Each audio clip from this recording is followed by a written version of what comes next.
Assalamualaikum warahmatullahi wabarakatuh. Kita bertemu lagi di mata kuliah Manajemen Sumber Daya Manusia atau Human Resources Management. Pada pertemuan pertama ini kita akan melihat overview dari posisi manajemen sumber daya manusia, karena terdapat istilah-istilah yang serupa, seperti misalnya yang pertama adalah people management atau manajemen orang. People management sendiri merupakan kebijakan dan praktek yang mengatur bagaimana orang dikelola dan dikembangkan dalam organisasi. Pengertian orang di sini adalah pengertian secara jamak atau lebih dari satu atau banyak orang yang bekerja di dalam organisasi, sehingga digunakan istilah people. Yang kedua adalah personal management atau dalam bahasa Indonesia manajemen personalia. Ini berkaitan dengan mendapatkan, mengatur, dan memotivasi sumber daya manusia yang dibutuhkan oleh perusahaan. Ini berbeda dengan people management yang di atas, karena personal management ini sifatnya lebih khusus pada bagaimana memanfaatkan tenaga kerja dalam perusahaan supaya bisa bekerja dengan produktif. Sedangkan pada people management itu lebih bersifat umum, sesuai dengan bagaimana mengembangkan organisasi, kemudian mengatur orang-orang di dalamnya dengan baik. Kemudian ada istilah lagi manajemen sumber daya manusia atau human resources management, yaitu sebuah pendekatan strategis dan koheren dalam pengelolaan aset organisasi yang paling bernilai, yang terdiri dari orang-orang yang bekerja di sana, baik secara individual dan kolektif, yang memberikan kontribusi pada pencapaian tujuan perusahaan. Ada keyword-keyword yang harus kita perhatikan, yaitu mengenai kata individual dan kolektif, kemudian pencapaian tujuan, sehingga manajemen sumber daya manusia ini bukan hanya mengelola perorangan saja, tetapi secara kebersamaan untuk mencapai tujuan organisasi. Istilah lain yaitu human capital management, yaitu sebuah pendekatan untuk mendapatkan, menganalisis, dan melaporkan data yang menginformasikan arah nilai tambah manajemen orang, investasi strategis, dan keputusan operasional di tingkat perusahaan dan tingkat manajemen lini depan. Human capital management ini lebih fokus kepada nilai orang-orang atau value dari tenaga kerja yang ada di perusahaan. Nah, tentunya kalau sudah diketahui nilai-nilai dari SDM yang ada di perusahaan, maka ini merupakan potensi bagi perusahaan. Ruang lingkup people management tadi dipisahkan ke dalam kegiatan dalam human resource management dan kegiatan human capital management. Begitu juga kegiatan di personal management dipisahkan ke dalam kegiatan human resource management dan human capital management, yang pada dasarnya keempat istilah ini saling berkaitan dan sebenarnya satu. Kita masuk yang berikut, yaitu definisi human resources management, yaitu sebagai pendekatan strategis dan koheren untuk pengelolaan aset paling berharga yang dimiliki organisasi, yaitu orang-orang yang bekerja di sana yang secara individual dan kolektif berkontribusi pada pencapaian tujuan. Di sini ada kata pengelolaan atau manajemen. Ada orang-orang yang dikelola adalah orang-orang yang dianggap sebagai aset yang berharga bagi perusahaan yang bekerja baik secara individu maupun kolektif untuk membantu perusahaan mencapai tujuan.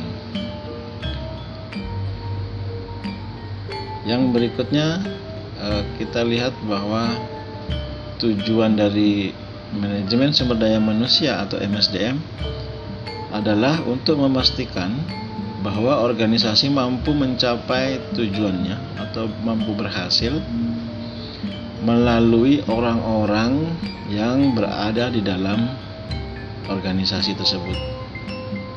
Ya, karena tujuan dari manajemen adalah untuk mencapai tujuan dengan menggunakan sumber daya, salah satunya sumber daya orang. Mengapa SDM penting bagi perusahaan? Karena melihat fenomena bahwa dunia usaha dan industri itu berkembang semakin pesat, semakin cepat, ya, dan penuh dengan persaingan. Kemudian saat ini juga dunia usaha dan industri itu menghadapi tantangan bahwa setiap perusahaan supaya mampu bersaing, maka perusahaan yang akan unggul adalah perusahaan yang mampu melakukan inovasi, terutama di bidang teknologi dan produk-produknya. Kemudian keberhasilan perusahaan untuk melakukan inovasi dan mampu bersaing itu sangat ditentukan oleh kualitas sumber daya manusia yang ada di perusahaan. Jadi sumber daya manusia menjadi faktor penentu agar bisa bersaing. Ya, tentu saja SDM yang dimaksud adalah SDM yang berkualitas dan terampil, ya, berkualitas dan terampil.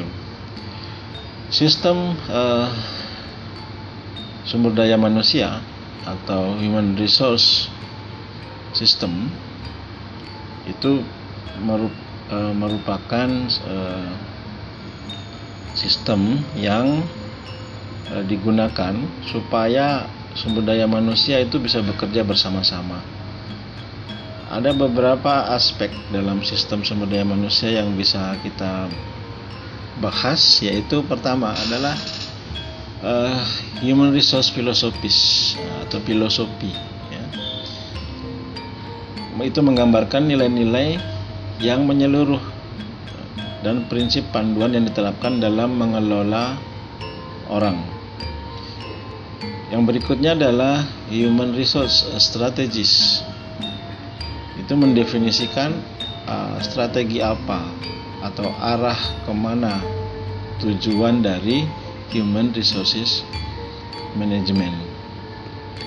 Yang berikutnya adalah human resource policies, merupakan pedoman yang mendefinisikan bagaimana nilai-nilai, prinsip, dan strategi harus diterapkan dan dilaksanakan di area human resource management. Ketiga, ada human resource processes, terdiri dari prosedur formal dan metode yang digunakan untuk menempatkan rencana strategis dan kebijakan SDM yang diterapkan. Ada human resources practices, yaitu terdiri dari pendekatan informal yang digunakan dalam mengelola orang, dan human resource programs yang memungkinkan strategi SDM, kebijakan, dan praktek yang akan dilaksanakan sesuai dengan rencana. HR policies atau human resource policies itu poinnya adalah nilai-nilai, ya, prinsip dan strategi. Kemudian HR processes itu prosedur. HR practices adalah pendekatan formal.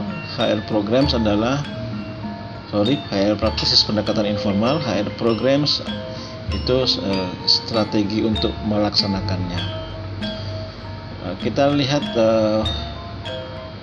keywordnya, ya.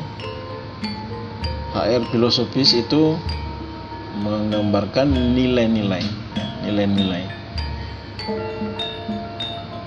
secara menyeluruh dan panduannya dalam mengelola orang. Kemudian HR strategis, keywordnya adalah arah tujuan, ya, bagaimana mengelola SDM.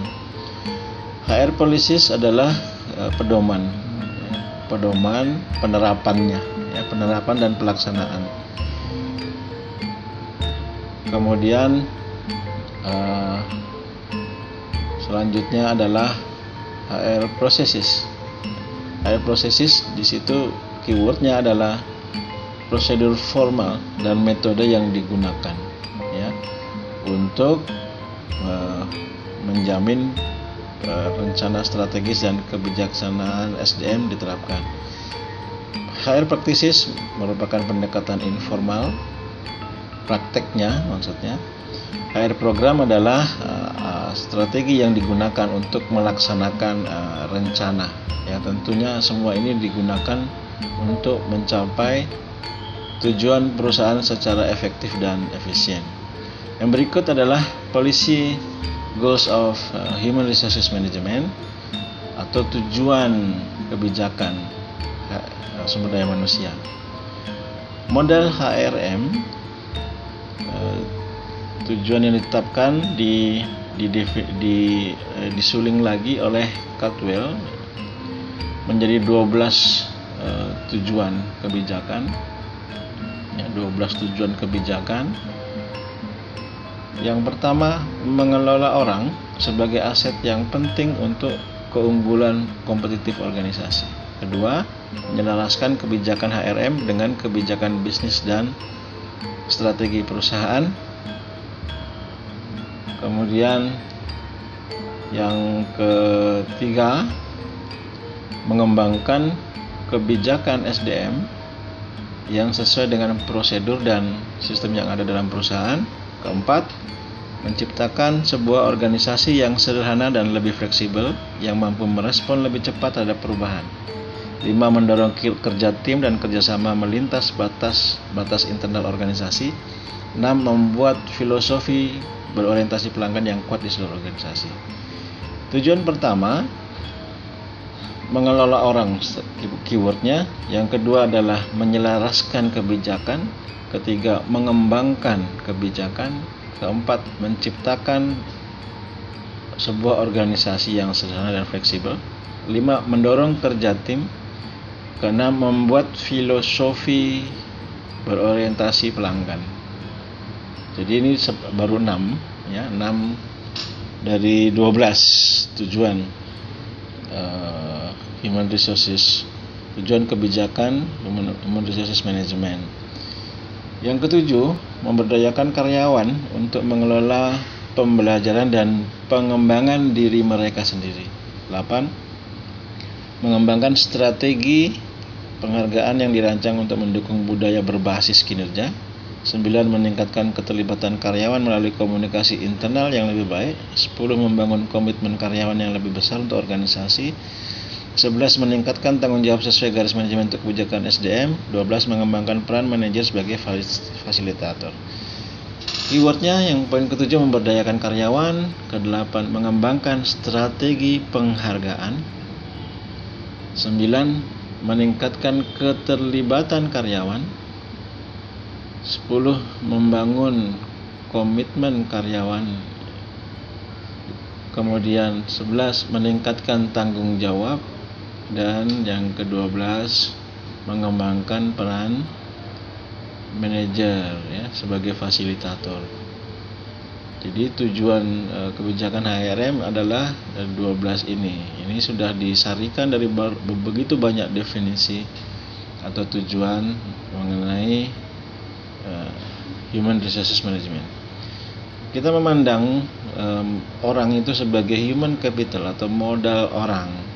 Menurut Armstrong dan Baron, orang-orang dengan keterampilan kolektif, kemampuan dan pengalaman mereka yang diberikan untuk kepentingan organisasi yang mempekerjakan mereka sekarang diakui telah memberikan kontribusi yang signifikan terhadap keberhasilan organisasi dan merupakan sumber daya yang signifikan dari keunggulan kompetitif organisasi.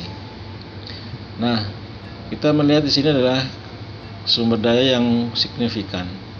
orang yang memiliki keterampilan yang baik, kemampuan yang baik maupun pengalaman yang baik, itu disadari bahwa mereka akan memberikan kontribusi yang signifikan bagi perusahaan, sehingga perusahaan bisa memiliki keunggulan kompetitif dibandingkan perusahaan atau organisasi lain. Tentu orang yang dimaksud adalah orang yang memiliki keterampilan, kemampuan, dan pengalaman yang baik. Persamaan Human Resources Management dan Personnel Management. Pertama, strategi manajemen personal dan strategi HRM mengalir dari strategi bisnis, ya. Persamaan ini.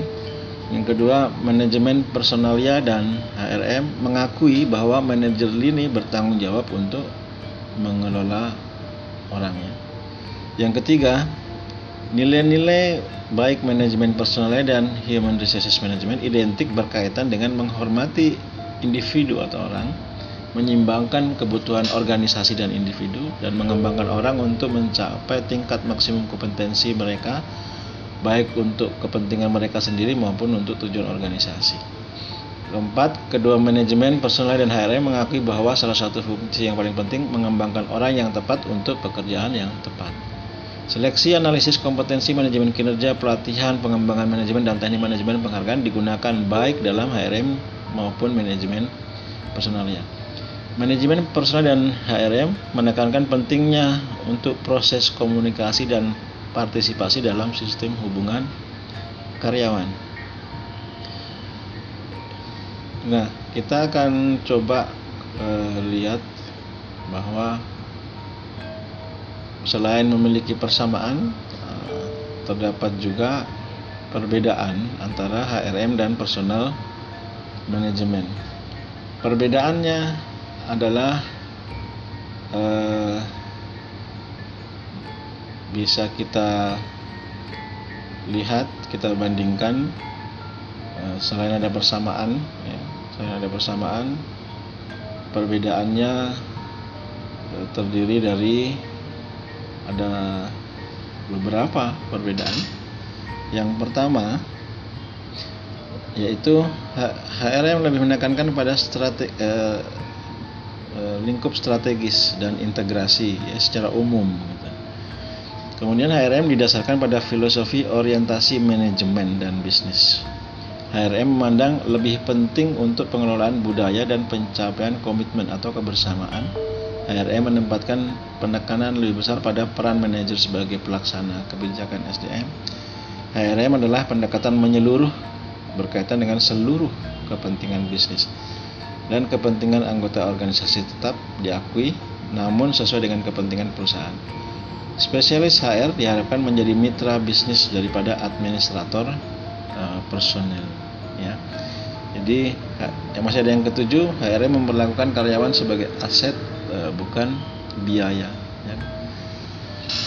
Kemudian kita bisa lihat ada ada hubungannya human resources management dengan financial performance dari perusahaan. Kita ketahui perusahaan memiliki bisnis strategi yang akan dilaksanakan oleh human resources, sehingga ada human resources strategi, sehingga implikasinya digabungkan, ya, untuk tujuan perusahaan, namanya HR practices atau pelaksanaan. Kemudian tentu ada yang harus diperhatikan adalah efektivitas dari sumber daya manusia. Kemudian syaratnya adalah sumber daya manusia itu harus kompeten dan punya komitmen serta fleksibel. Kalau itu baik, maka bisa diharapkan bahwa barang dan jasa yang dihasilkan akan berkualitas dan produktivitas juga akan tinggi, dan akhirnya akan meningkatkan financial performance atau kinerja keuangan dari perusahaan, sehingga bisa kita katakan bahwa bisnis strategi perusahaan, ya, itu bisa menghasilkan financial performance yang baik, ya, dengan didukung oleh human resources strategi yang baik pula, ya. Jadi inilah pentingnya human resources management. Kemudian tantangan human resources management saat ini adalah the challenge to HRM, yaitu globalisasi, kedua profitability through growth, tiga teknologi, yang keempat adalah intellectual capital,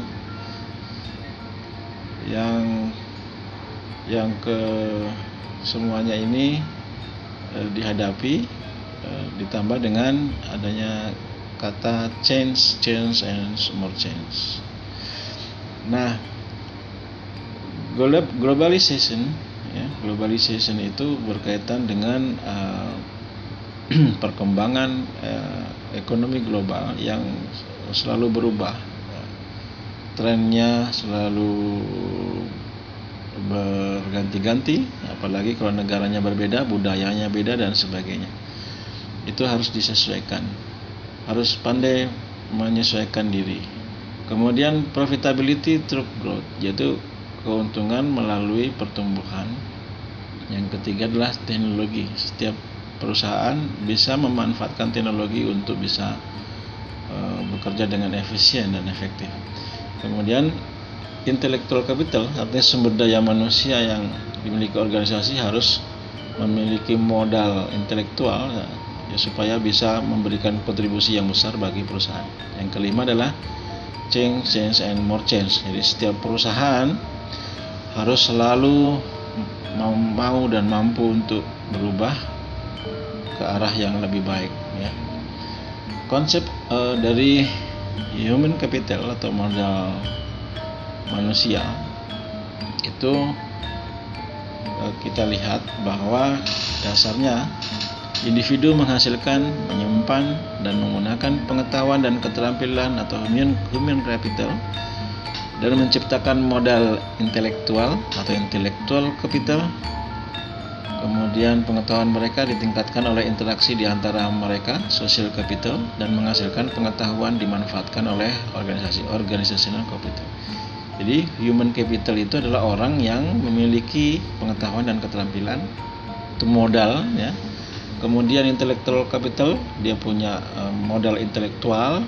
Kemudian orang-orang ini yang punya human capital dan intellectual capital itu akan bekerja sama dengan orang lain dalam perusahaan itu, maka itu merupakan social capital dan bisa dimanfaatkan untuk kepentingan tujuan organisasi atau organizational capital, ya. Sehingga ini saling berkaitan antara human capital, kemudian intellectual capital, social capital, dan organizational capital. Nah, berdasarkan keempat konsep dari human capital ini, maka ini akan kita diskusikan lebih lanjut dalam forum group discussion dengan cara kita akan membagi 4 kelompok, ya.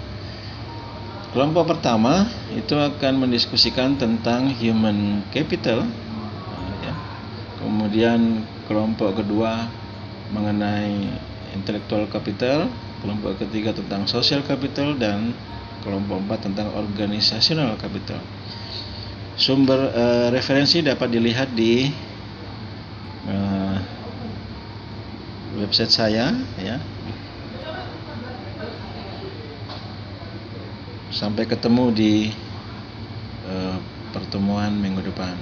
Terima kasih. Assalamualaikum warahmatullahi wabarakatuh.